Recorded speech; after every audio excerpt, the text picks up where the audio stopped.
तै सुत मान हमारी सेवा, तो कह राज देऊ हो देवा। अगम दृगम गढ़ देऊ छुड़ाई, और बात कहूँ कछुआई। नमस्कार दोस्तों, मैं अविनाश दास रेशनल कबीर यूट्यूब चैनल में आप सबका हार्दिक स्वागत करता हूं। साथियों, यदि आपने इस चैनल को सब्सक्राइब नहीं किया है तो सब्सक्राइब ज़रूर करें, शेयर करके अपने साथियों तक पहुंचाएं, और दोस्तों बेल आइकन को प्रेस करें, ऑल नोटिफिकेशन ऑन रखें और मुझे कमेंट ज़रूर लिखें। लाइक भी करिए दोस्तों। मैंने अभी सदगुरु कबीर साहब की 4 पंक्तियाँ बोली। तै सुत मान हमारी सेवा, तो कह राज देव हो देवा। अगम दृगम गढ़ देव छुड़ाई, और वो बात सुनो कछुआई। सतगुरु कहते हैं कि ए पुत्र, तुम मेरी सेवा को स्वीकार करो। ये थोड़ा सा अटपट लगता है दोस्तों सुनने में। संसार में ऐसा बहुत कम देखा जाता है कि गुरु ही विनम्रता पूर्वक अपने शिष्य को, पिता ही विनम्रता पूर्वक अपने पुत्र को प्यार से, बड़े दुलार से अपनी शिक्षा को और अपने विरासत को सौंप रहा हो। सतगुरु कबीर साहब का दिल इतना कोमल है कि दुनिया में ऐसा मिसाल खोजना मुश्किल है। बहुत लोग कहते हैं कि कबीर साहब बहुते कठोर थे। ऐसा कहने वाले लोग जो हैं 2-4 उन वानियों को चुन लेते हैं दोस्तों, जो शोषक लोगों को, अत्याचारी लोगों को और तमाम सामंतशाही लोगों को और धार्मिक उन्माद फैलाने वाले लोगों को सतगुरु ने जो फटकारा था, उन वानियों को 2-4 जगह से चुन करके और ये साबित करने की कोशिश करते हैं कि कबीर साहब बहुत ही कठोर थे। लेकिन दोस्तों, यदि आप दिल लगाकर कबीर वाणी को पढ़ेंगे तो आपको लगेगा कि अद्भुत थे कबीर। उनकी कोमलता, उनकी विनम्रता, उनका प्यार, उनका पुचकार, उनका दुलार। एक विरक्त संत होते हुए भी गृहस्थ भी जो है अपने आप को बौने महसूस करेंगे। कहते हैं ना, परमात्मा इस संसार को पुत्रवत देखता है। इसी कारण से जो लोग ईश्वरवादी हैं, परमात्मावादी हैं, जो लोग मालिक कर्ता मानते हैं, वो लोग कबीर साहब को उसी तरह से स्थापित कर दिए जैसा एक मालिक होता है, ईश्वर होता है, परमात्मा होता है। आज भारत में ऐसी कई परंपराएं चली हैं दोस्तों। वैसे रामपाल जी की परंपरा बहुत प्रसिद्ध है, लेकिन उसके पहले से भी कई परंपराएं चल रही हैं जो सतगुरु कबीर साहब को ये संसार का कर्ता धर्ता और सबका पिता मानने वाली परंपरा है। हम लोग तो बहुत थोड़े लोग हैं जो सतगुरु कबीर साहब को एक मार्गदर्शक के रूप में, एक मार्गदाता के रूप में देखते हैं। तो दोस्तों, जनता के हृदय जब पिघल जाता है प्रेम से, श्रद्धा से, आस्था से, तो अपने इष्ट को वो ऊंचा से ऊंचा देखने का प्रयास करता है। अब इसी प्रयास के तहत उनको परमात्मा लिखा गया और आज भी लिखा जा रहा है। यह मेरा प्रसंग नहीं है। खास बात मैं ये बताना चाहता हूँ कि यहाँ सतगुरु ने बड़ी विनम्रता के शब्दों का प्रयोग किया है। किसके लिए? अपने शिष्यों के लिए। तै सुत मान हमारी सेवा, ऐ पुत्र, ऐ शिष्य, तू मेरी सेवा को मान ले, स्वीकार कर ले। वो सेवा क्या है? तो कह राज देऊ हो देवा। तुमको मैं राज सौंपता हूँ, अपना विरासत तुम्हें जो है उत्तराधिकार के रूप में सौंपता हूँ। ये सतगुरु कहते हैं। वो विरासत क्या है? वो विरासत है दोस्तों, आप सब जानते हैं, फक्कर फकीर सतगुरु कबीर साहब कोई राजे रजवाड़े नहीं थे। न कोई मठाधीश नहीं थे। वो कौन सा विरासत सौंप रहे हैं? वो विरासत है ज्ञान का विरासत। साहिब ने कहा है ना, अमृत के रिपूड़िया बहुविध दीना छोर, आप सरीखा जो मिले ताहि पियाओ घोर।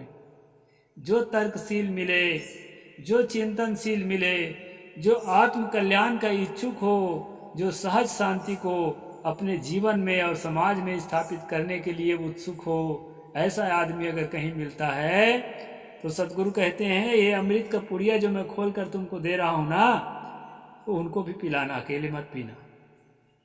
इसलिए दोस्तों, ये रेशनल कबीर चैनल के माध्यम से सतगुरु के ज्ञान को मैं प्रसारित करता हूँ। नहीं तो मुझे तो समझ में जितना आया है आ ही गया, मैं मौज करता अकेले में।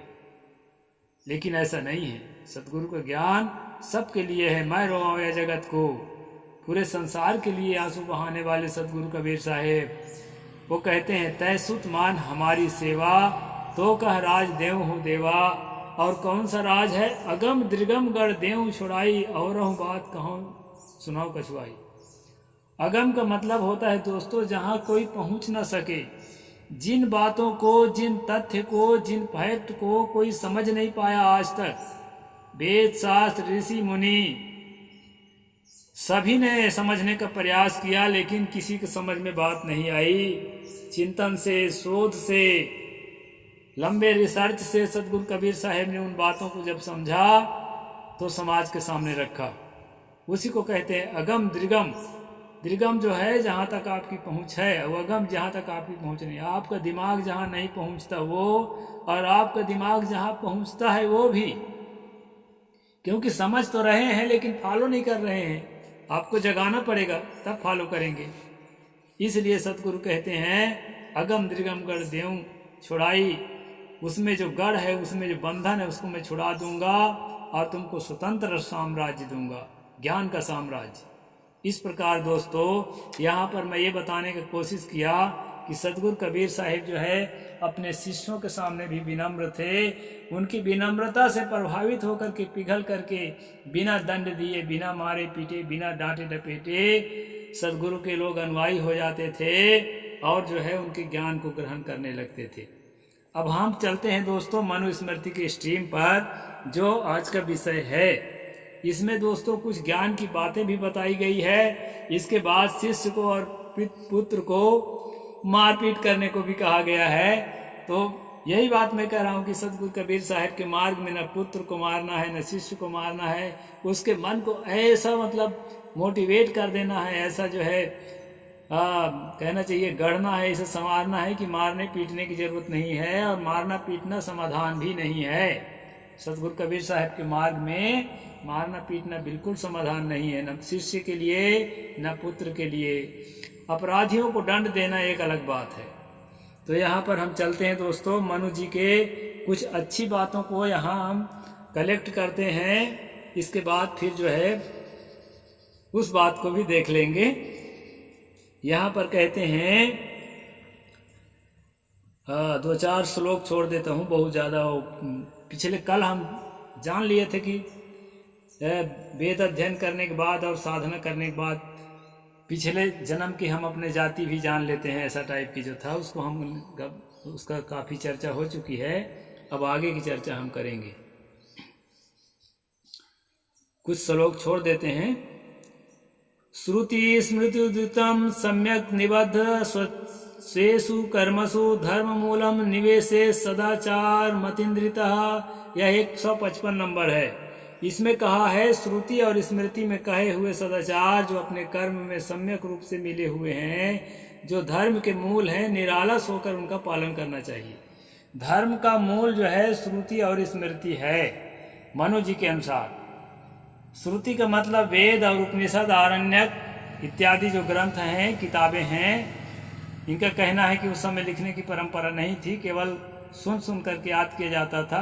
उस प्रकार के चीज़ों को जब लिखा गया तो उसको श्रुति कहा गया, और जो डायरेक्ट लिख कर के प्रस्तुत किया गया है उसको स्मृति इत्यादि को धर्मशास्त्र या स्मृति कहा गया। तो यहाँ पर कहते हैं कि जो धर्मशास्त्र लिखे हुए हैं और जो सुनते हुए आए हुए जो श्रुति हैं, वही जो है धर्म के मूल्य हैं, और उन्हीं के आधार पर हमको निरालस होकर पालन करते हुए जीना है। लेकिन दोस्तों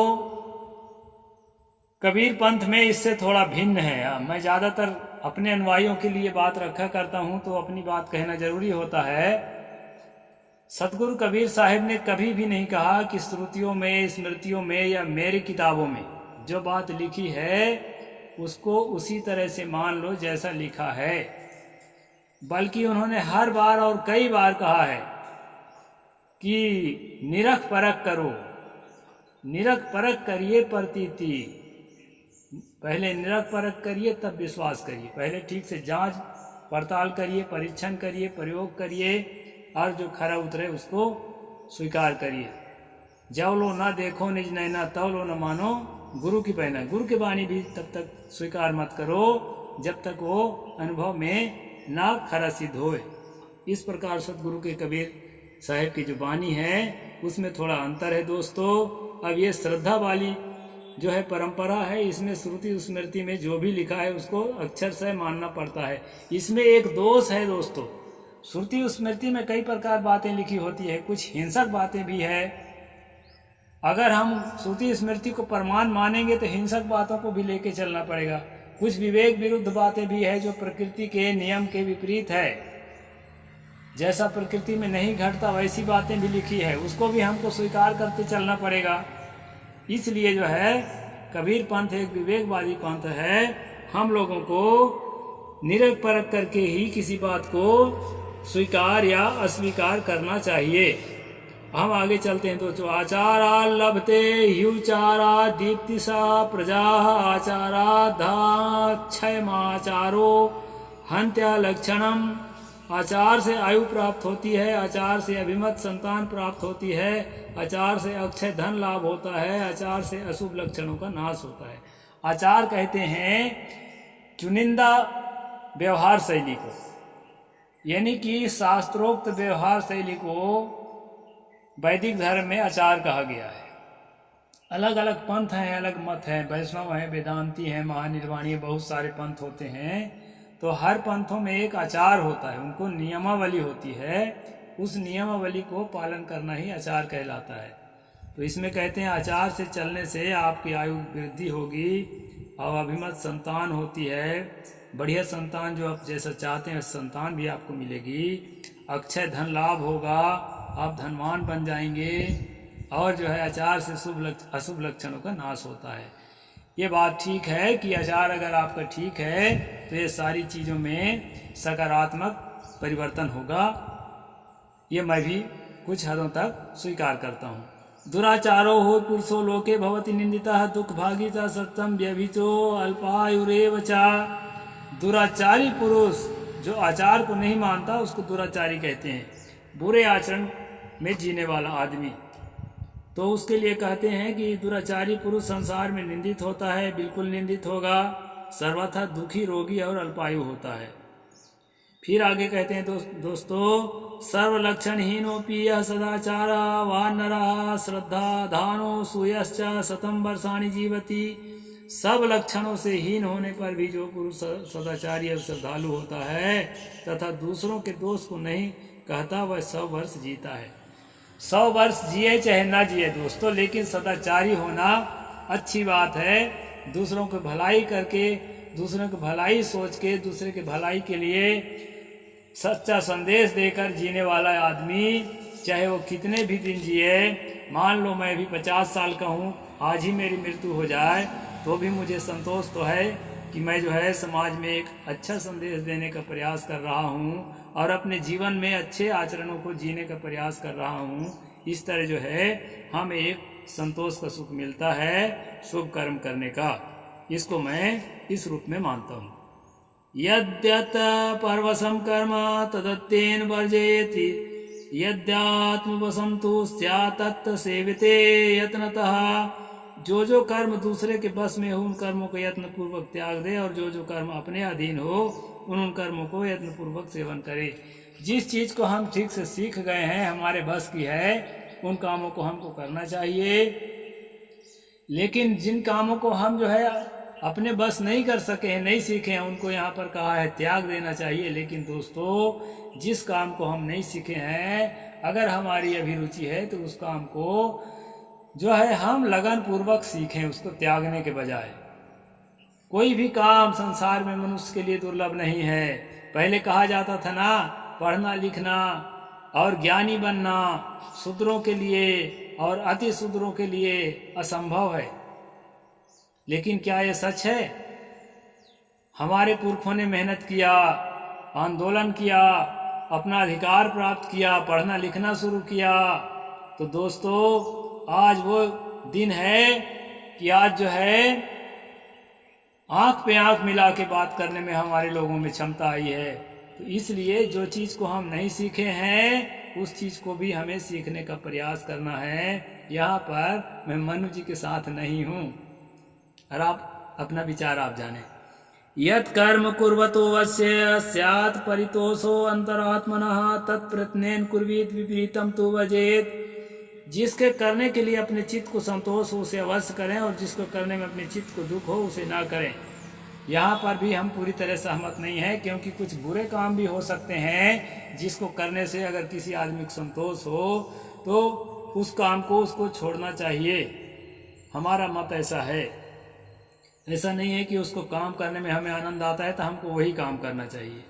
जो काम अपने लिए और समाज के लिए भी मंगलमय हो वो काम हमें करना चाहिए दोस्तों। ऐसा कबीर पंथ का मत है।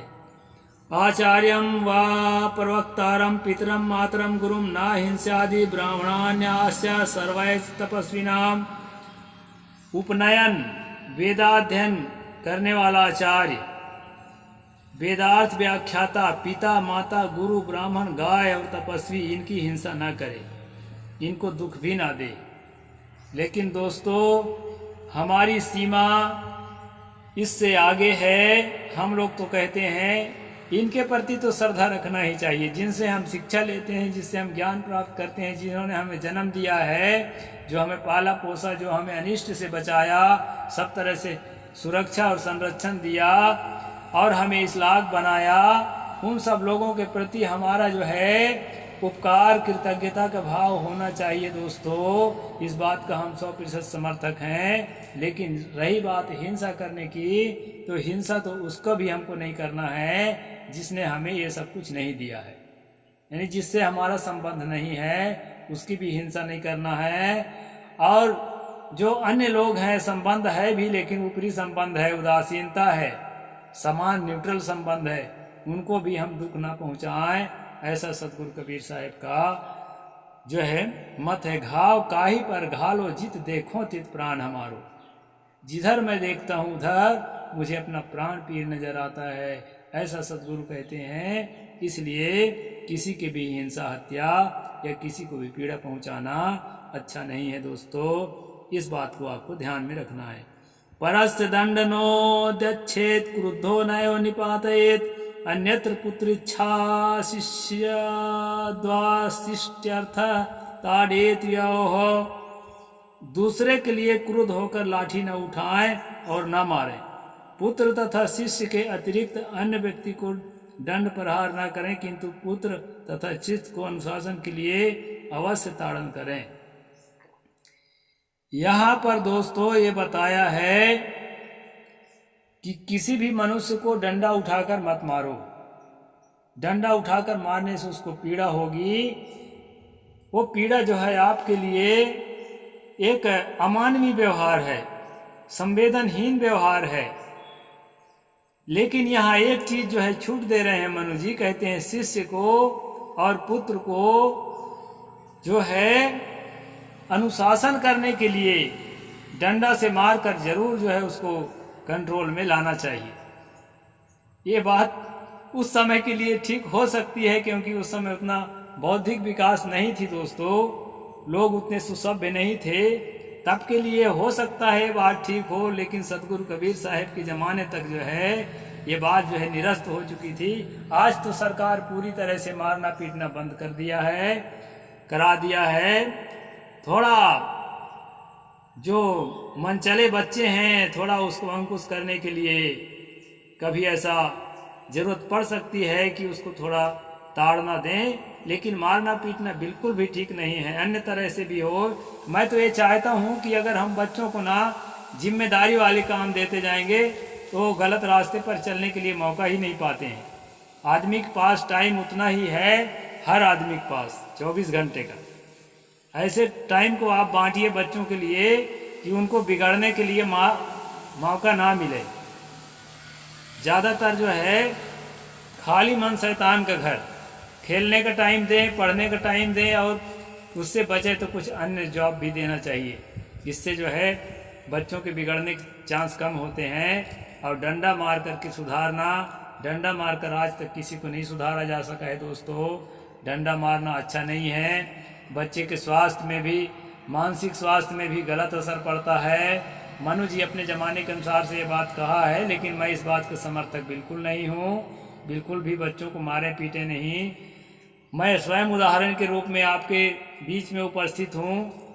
हालांकि मैं सन्यासी हूँ, मैं तो कोई बच्चा उत्पन्न नहीं किया, लेकिन फिर भी मैं जब तक घर में रहा तब तक जो है देखा, भाई बिरादरों के जो बच्चे हैं उनको मार करके जो है कंट्रोल करना हम लोगों के घर में परंपरा नहीं थी। और हमारे घर के बच्चे आज भी देख सकते हैं आप, बढ़िया संस्कारी बच्चे हैं, सुशिक्षित बच्चे हैं, और किसी भी प्रकार से उनमें उन्मादी भाव नहीं है, श्रद्धावान है, भक्तिवान है, माता पिता गुरु बूढ़े बड़े जनों को आदर करते हैं। और मुझे बहुत अच्छा लगता है। मैं अपने परिवार के लोगों की प्रशंसा नहीं कर रहा हूँ, इस तरह के मेरे से जुड़े हुए बहुत से परिवार हैं जो ठीक से इन बातों को समझे हैं, तो बिना डंडा मारे भी बच्चे अच्छा काम करते हैं। इसलिए बच्चों को मारना पीटना बिल्कुल भी ठीक नहीं है दोस्तों। और आगे मैं कुछ नहीं कहूँगा। साहिब बंदगी, जय जोहार। सब्सक्राइब जरूर करें दोस्तों। नमस्कार।